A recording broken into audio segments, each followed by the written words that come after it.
오늘 독서인 요엘서가 말합니다. 사제들아, 자루옷을 두르고 슬피 울어라.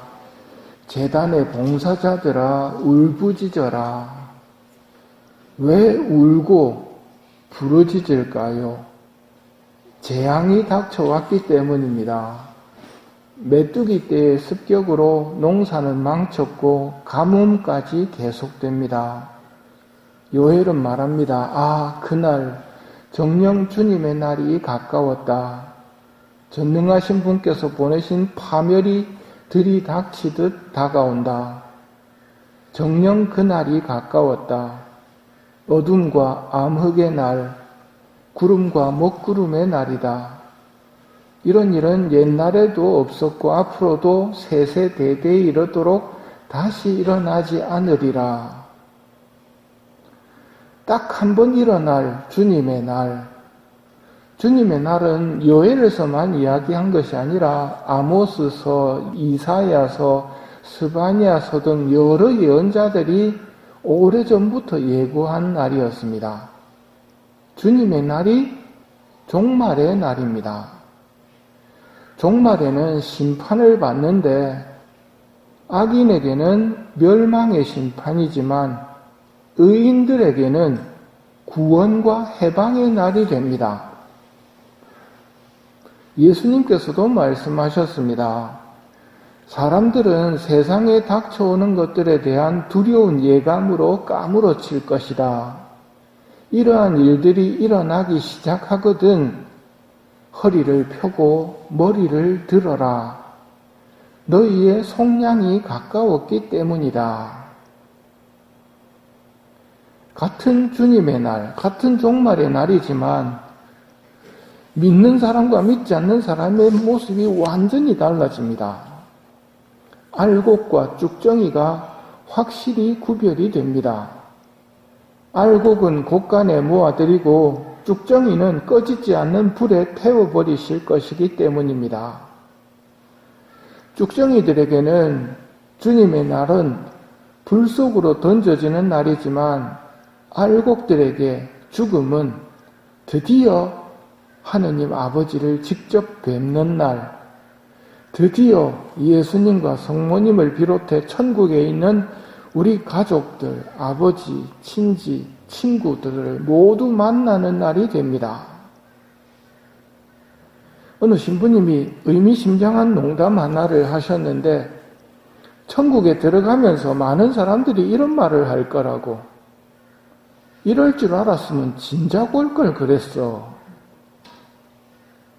우리 신앙인에게 주님의 날은 단순한 마지막 날이 아니라 완전히 새로운 세상이 시작되는 날입니다. 새 세상 천국에서는 고통받는 일이 불가능합니다. 고통은 이 세상에서 끝납니다.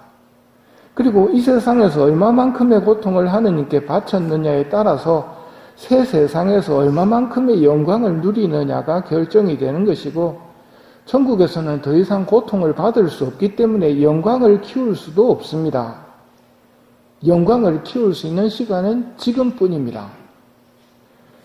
영원히 살면서 우리가 해야 할 일이란 기쁨 속에서 쉬고 즐기며 하느님과 천사와 성인들과 사랑하며 사는 일뿐입니다.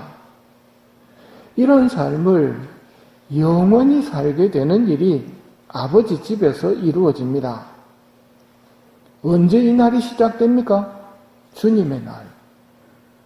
쭉정이들은 죽는 날이라고 울부짖겠지만 알곡들에게는 이 날이 비로소 행복이 시작되는 날입니다.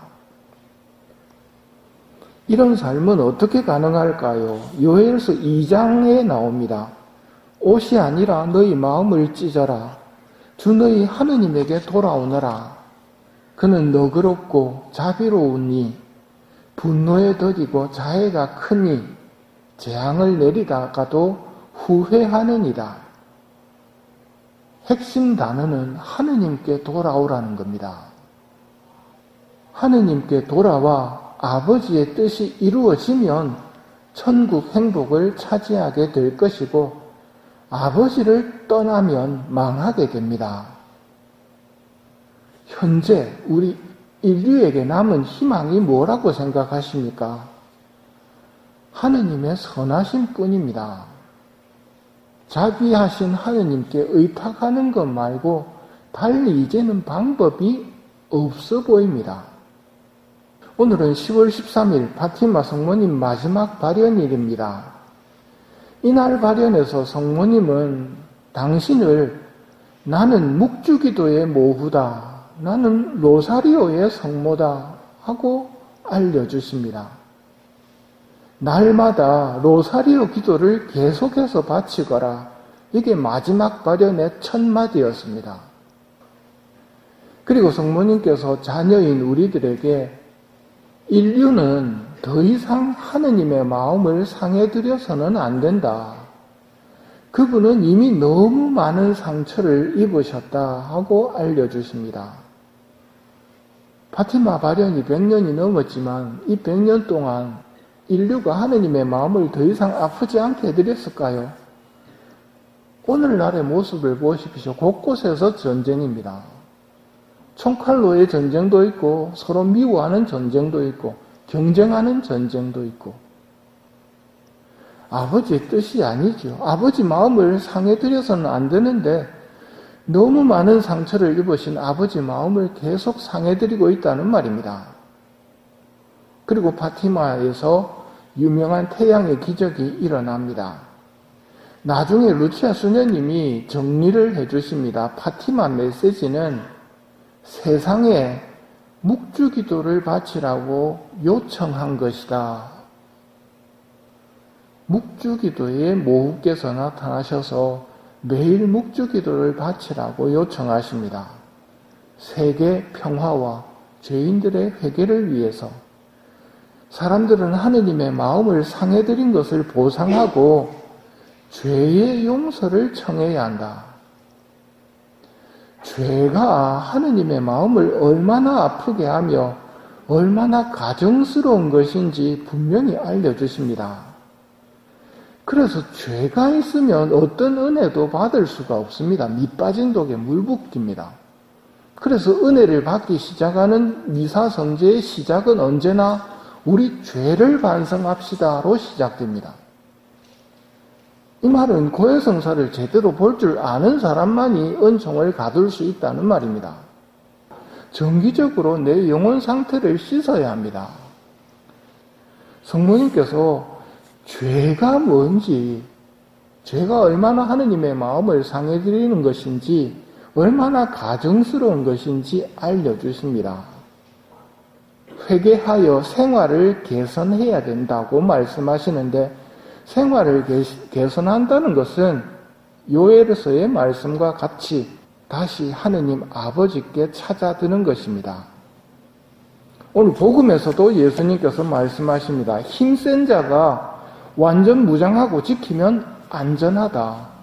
그런데 그 힘센 자보다 더 힘센 자가 달려들어서 덤비면 그는 자기가 믿었던 모든 것들 다 뺏길 거라고. 인간이 만물의 영장이니 하면서 힘센 자인 척하지만 마귀한테 잽도 안 됩니다. 마귀가 달려들면 다 뺏겨버립니다. 마귀가 잠깐 나간 사이에 마귀가 없으니까 정리정돈이 되지요. 자기 삶을 깨끗하게 만들었습니다. 그놈이 나갔다가 다시 들어와서 보니까 깨끗하단 말입니다. 그냥 눌러 사는 게 아니죠. 더 악한 영 7을 불러와가지고 더 나빠집니다. 왜 이런 일이 일어납니까? 자신을 무주공산 상태로 만들었기 때문입니다. 주인이 없으면 마귀한테는 깨끗하고 더럽고를 떠나가 인간은 아무것도 아닙니다. 마귀가 인간을 손대지 못하는 이유는 그 인간이 자기를 하느님께 봉헌한 경우에 손도 못 댑니다. 하느님께 봉헌하는 방법이 뭡니까? 파티마에서 중요한 메시지 중에 하나가 하느님께서는 그 구원의 방법으로 티 없으신 성모님의 성심을 이용하기로 성부께서 결정하셨다고 알려주십니다. 즉 성모님께서 마귀를 밟아버리는 역할을 하도록 하느님이 시작하셨다는 말입니다. 그러면 가장 좋은 방법은 매일 스카툴라를 착용하면서 성모님께 자기를 매일 봉헌하는 겁니다.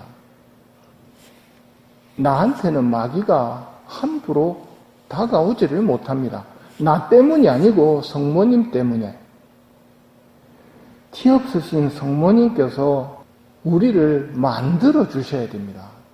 결심해서 내가 아버지께 돌아가야지는 거의 안 됩니다. 기껏 할 수 있는 수준은 깨끗한 상태를 만들 수는 있을지 모르겠지만 마귀가 달려들면 일은 달라집니다. 그놈을 상대해야 되는 게 현실인데 그러기 위해서는 성모님께 봉헌을 해야 됩니다. 오늘 예수님이 그걸 말씀하십니다. 힘센 자와 더 힘센 자.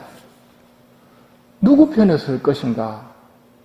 내 편에 서지 않는 자는 반대하는 자고 나와 함께 모아들이지 않는 자는 흩어버리는 자다.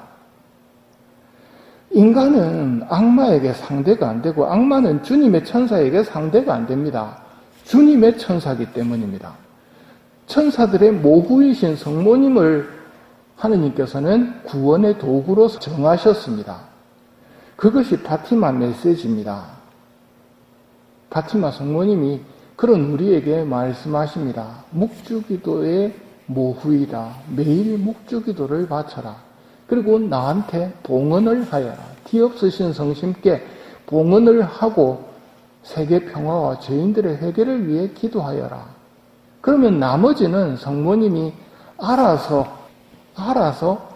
아버지께 돌아갈 수 있도록 만들어 주신다는 말입니다. 오늘 이 미사 중에 성모님께 봉헌을 함으로써 하느님 아버지께 돌아갈 수 있는 은혜를 청하며 미사를 봉헌하도록 합시다.